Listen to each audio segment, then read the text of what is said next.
In today's fragmented media landscape, nothing drives results like local media, and Locality is proving it. Locality's Local X platform is redefining local video advertising by centralizing premium streaming solutions into a simple, data driven workflow. Local X puts real time planning, scalable reach, and measurable results at your fingertips. Discover how Local X makes planning local media fast, easy, and intuitive at locality.com/localx.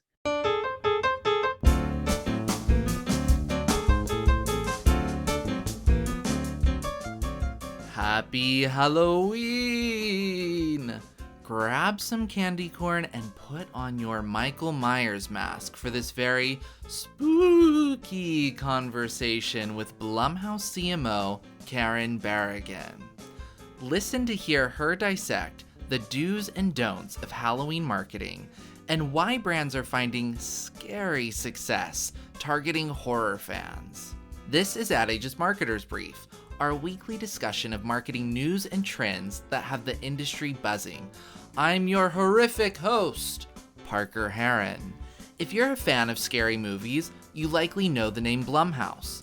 It's the production studio behind modern staples such as Paranormal Activity, Insidious, and The Purge, as well as the Halloween Revival trilogy that launched in 2018. Karen Barragan joined Blumhouse as CMO in 2019, after working in publicity at Netflix and Sony Pictures Television. She'll break down the opportunity for brands during Halloween season and take us behind the scenes of The Black Phone 2, in theaters now, as well as Five Nights at Freddy's 2, which is coming to theaters in December. Plus, lessons from Megan 2.0's box office flop. All of that on this episode of the Marketer's Brief podcast.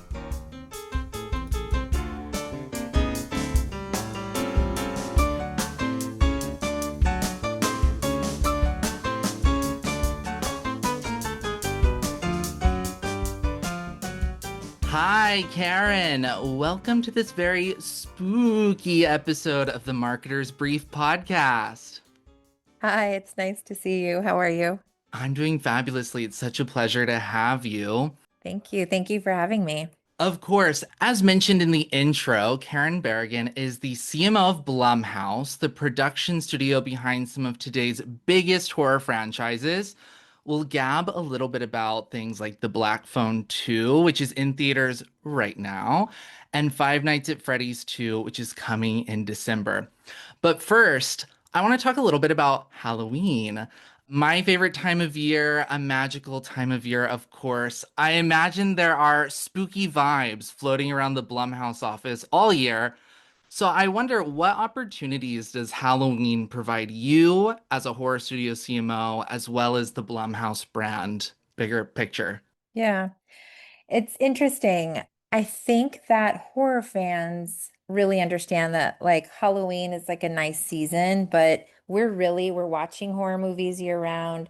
We're celebrating movies year round. I think as a brand, we're really trying to highlight that with the public because, we do something called Halfway to Halloween where we put some of our repertory titles back in theaters.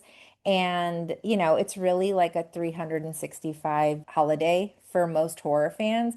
I think in October, what you'll find is kind of like the rest of the public catching up to be like, okay, now is the time that I'm ready to be scared. One of my friends who's also in communication was telling me that like, oh, you guys probably get more drive-by fans coming by, and I think that's true. So it's an opportunity for people who aren't usually consuming this many scary movies or this many horror projects, in film, TV, games. It's an opportunity for them to come by, say, for partners and some of our distributors. It is an opportunity where they program more scary stuff, more horror stuff. So, it's yes, definitely an opportunity, but I think for us, it's like another month of the year. At Blumhouse, we like to think about it as like it's time for the Blumfest. Mm. So any activity that we do in October, we use that moniker because whether it's like how we show up at New York Comic Con or when we put an old movie back in theaters, like we call it's our Blumfest. It's an opportunity for us to celebrate kind of what's happening in October. Yeah, you raise an interesting question. This drive-by fan, I love the way you put that.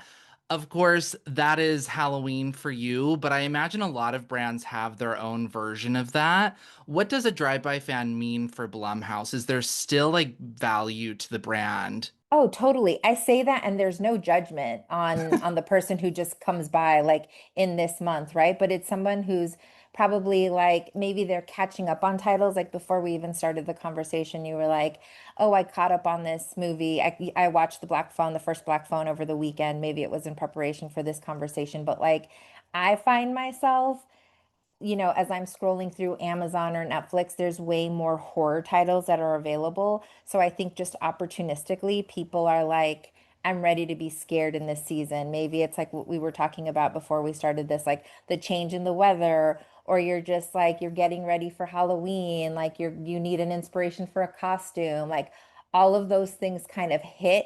It's the vibe that hits in October. And so I think that what we find is people who are curious for more of that programming, right? And that's what we do. So we're like, we have a ton of stuff for people to choose from. Yeah, and you're outing me as a weather small talker. I can't believe you. I am like registering this year a trend that I think could be interesting for us to dip into a little bit. Halloween marketing is not Mhm. new. Lots of brands do Halloween marketing. I am noticing a lot more scary this year. You can have a Halloween campaign that's not a scary campaign. I'm seeing a lot of like faux horror shorts and spots and things that are a little more like gory gushy than normal. I Mm. wonder, one, if you're noticing any trend like that, and two, if you have any thought on why the horror audience might be something that the average brand is leaning into right now. That's interesting. I don't know that I'm noticing more than usual. Like maybe where you wouldn't normally see it. Like I think last year, maybe the year before, there was an insurance company that started to do more like horror themed commercials to sell, car insurance, home insurance. And they started to use some pretty iconic characters in their commercials. And it was a little like, huh, okay, I guess it's like crossed over into kind of like, what you're watching, whether it's like CNN or like a spot on a sports commercial or something. But I think that the marketers have realized just how big business this horror really is. And I say that even just, I started here about 6 years ago. And I remember one of the first meetings I had with the Universal team, we were talking to like their franchise team, and it was like one of their product placement team, and we're talking about the opportunities that exist. And when I started here, it was after Halloween 2018 and the movie had done such big business, and what the studio was saying is like, because they work on such giant franchises like Jurassic Park or the Minions, and they were saying that like, back I think when people used to think about horror, they used to think about the people who might advertise or what products you could sell against those movies, and it was like tobacco and alcohol, right? It was like very narrow. And after Warner Brothers had opened it was like the opportunities, just like people were able to think about it in a Mm, totally different way. It really opened doors. And I think a lot of imaginations for people to be like, oh, wait a second, like look at the level that that movie opened on and just, just the products they were able to kind of put out. Like I remember at that time, they had done a collaboration with Vans. mm. And I was like, 100% I'm going to buy a pair of those shoes. Yeah. So I think that just the last, call it the last 10 years of horror films that have come through, 15 years of horror films that have come through, they've really opened up marketers' eyes to see the buying power of a horror fan. And I'd say like even this year, we see like the box office is up 28% when it comes to horror movies. Right now it's up only 4% overall. And so Mm, there's this huge appetite for like horror movies across the board. And, the thing that is challenging sometimes for a studio is like when there's more movies, like people are a little bit more discerning about what they're choosing. But what we see is like what works is working like bigger than it's ever worked. And if something doesn't work, it's kind of bombing bigger than it you might have imagined it wouldn't work. But like that's kind of the great thing about where we are right now is that like the movies are really kind of leading the way, and whether there's something that's great that's working, it's kind of phenomenal in what it's doing to capture audiences. Even people who might not normally be wanting to go see a horror movie, like all of a sudden the conversation that happens around weapons takes over, right? And so that's exciting to see as a horror brand. Yeah, yeah, and I want to circle back to this exact concept in my next question, but first, to put you on the spot a little, do you have any quick, like, don't do this or this is a great idea when it comes to reaching horror fans for kind of that more general brand? It's interesting. It's something that I was going to say as I was answering that question earlier about just like some of the brands that are maybe leaning into horror a little bit more. It had like this seems so obvious, but like it has to be authentic to your brand, right?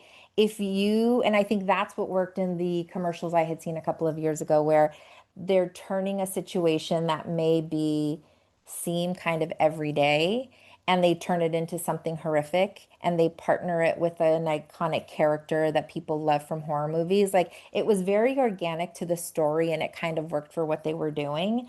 I think when you try to force something and maybe marry a brand that doesn't really fit with horror and just kind of like put a lens that doesn't feel authentic to the audience, like it just doesn't work. You can't kind of force it. It has to have some kind of authenticity to it because I'd say that, you know, the horror audience is discerning and they kind of see right through it.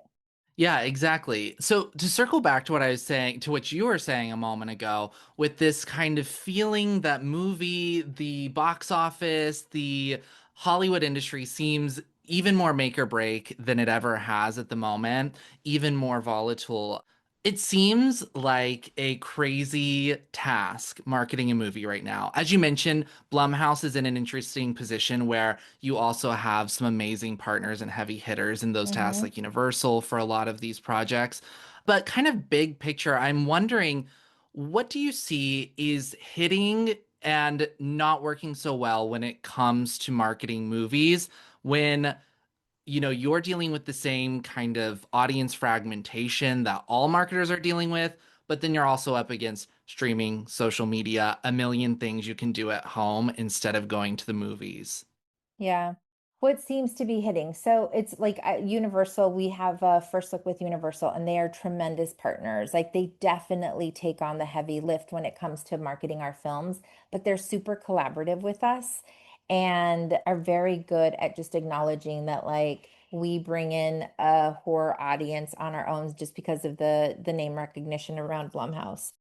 I'd say when it comes to working with creators, they're great about identifying, and that's a huge part of their strategy is working with creators who understand the audience, are fans themselves, right? Like, and that's I think a very important component of finding people to be ambassadors for your movie, for your brand, is finding people who are actually fans of it and enjoy it and can speak to their own audiences authentically about like what they like about it, right? Like they're your proxy, but if it's bullshit or if they're just you're paying them to say something nice, like usually it the audience sees through that and it just doesn't work well.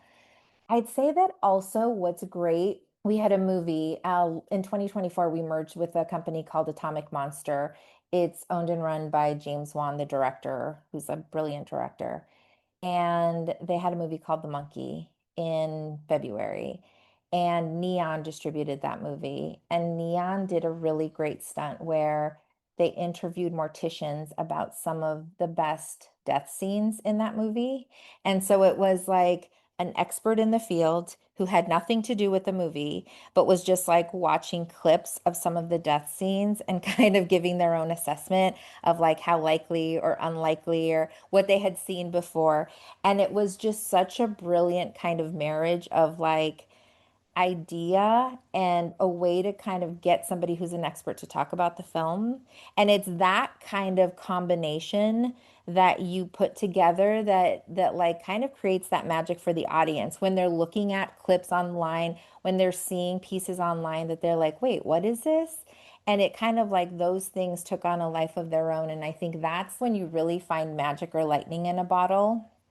And when you can create something like that on behalf of the movie, I'd say for Five Nights at Freddy's, one of the things that's really helpful is that Scott Cawthon, who created the game, is really involved in the film.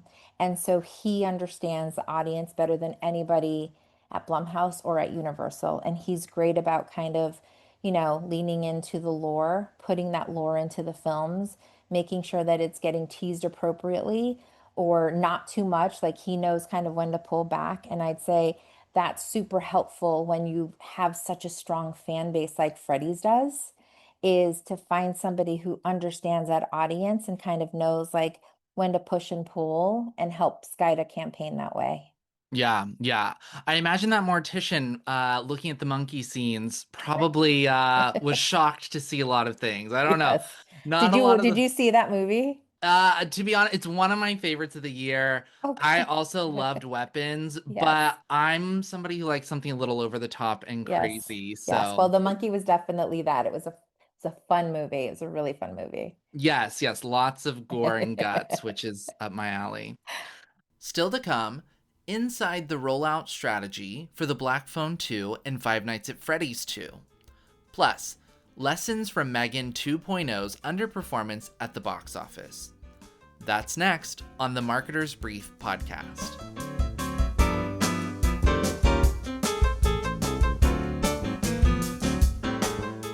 Simplify your local media planning with Locality's Local X, the only platform that centralizes local streaming planning and buying into one powerful interface. Local X offers real-time status tracking, cross-platform attribution, and geo-targeted insights, helping advertisers cut through the noise and connect with local viewers at scale. Local X is where local meets scale, intelligence, and results. Visit locality.com/localx.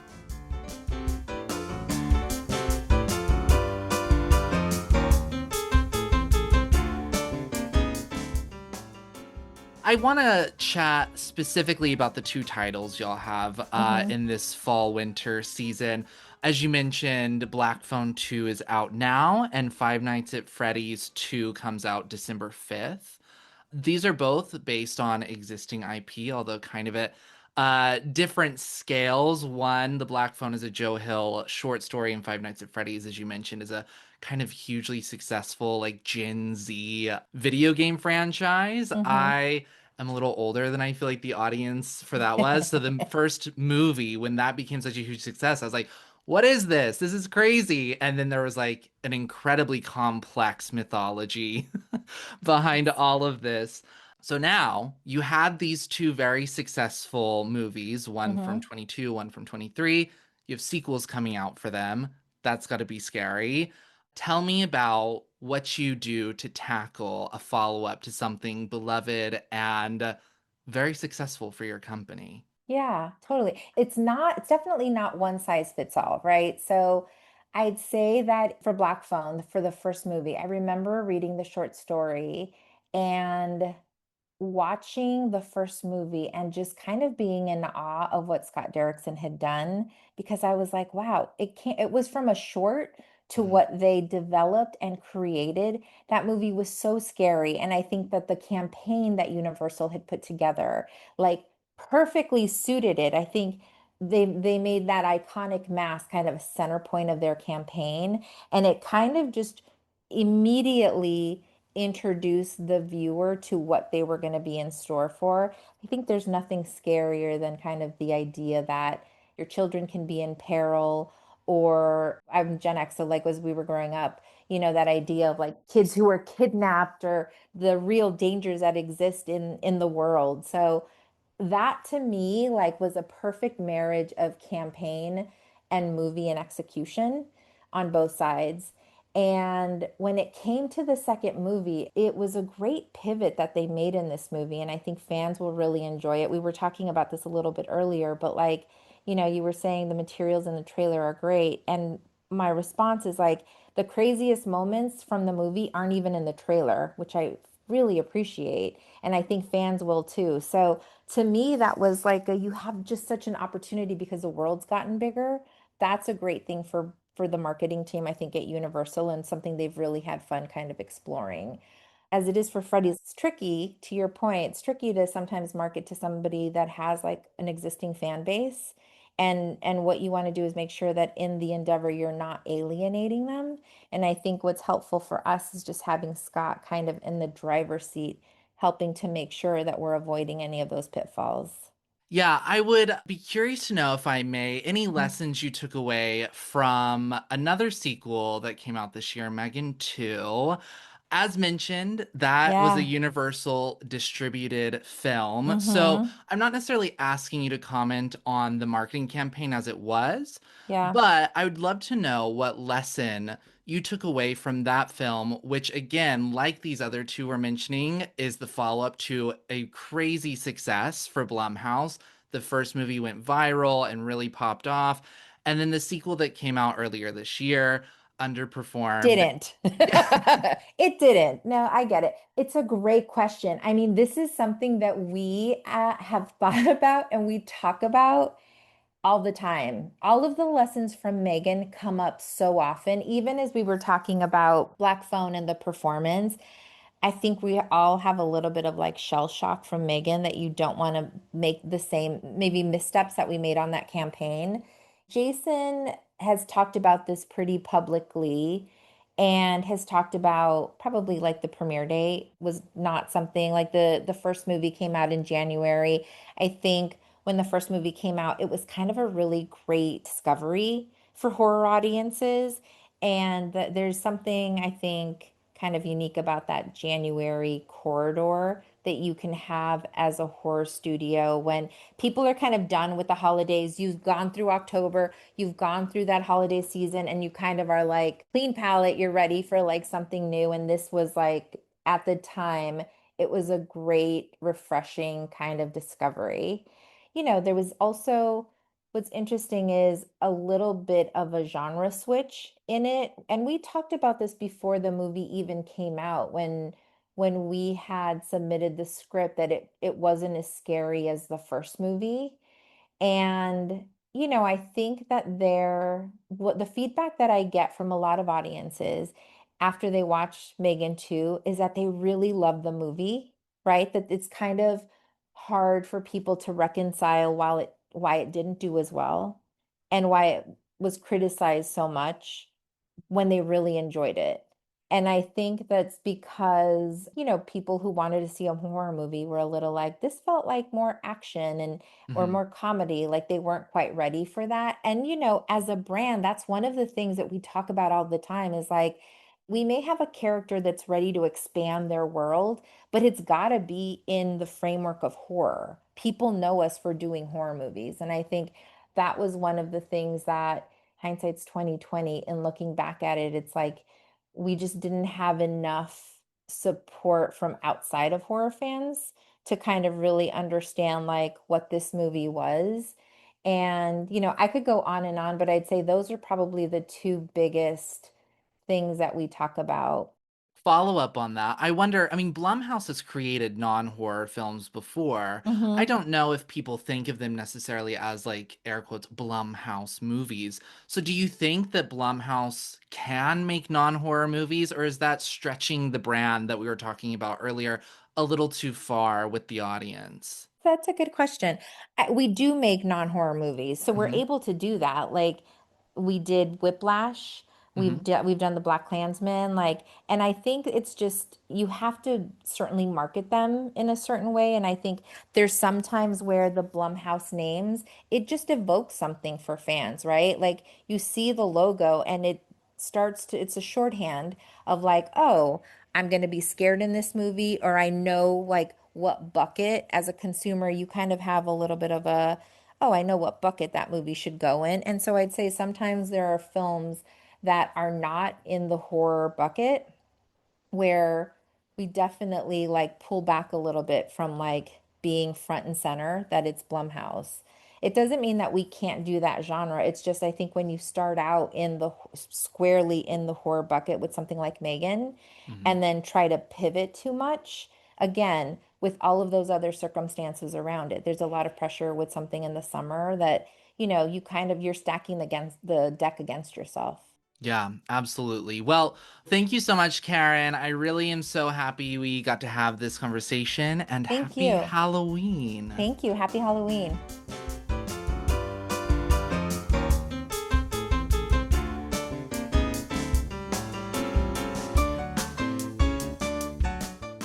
That was Karen Barragan, CMO of Blumhouse. I'm Parker Heron, Editorial Innovation Lead at Ad Age.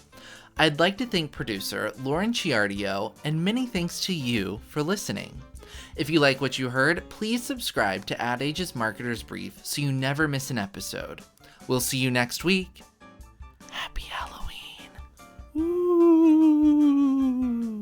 Marketer's Brief listeners get $40 off an adage.com subscription. Sharpen your marketing edge and visit adage.com/brief for your discount.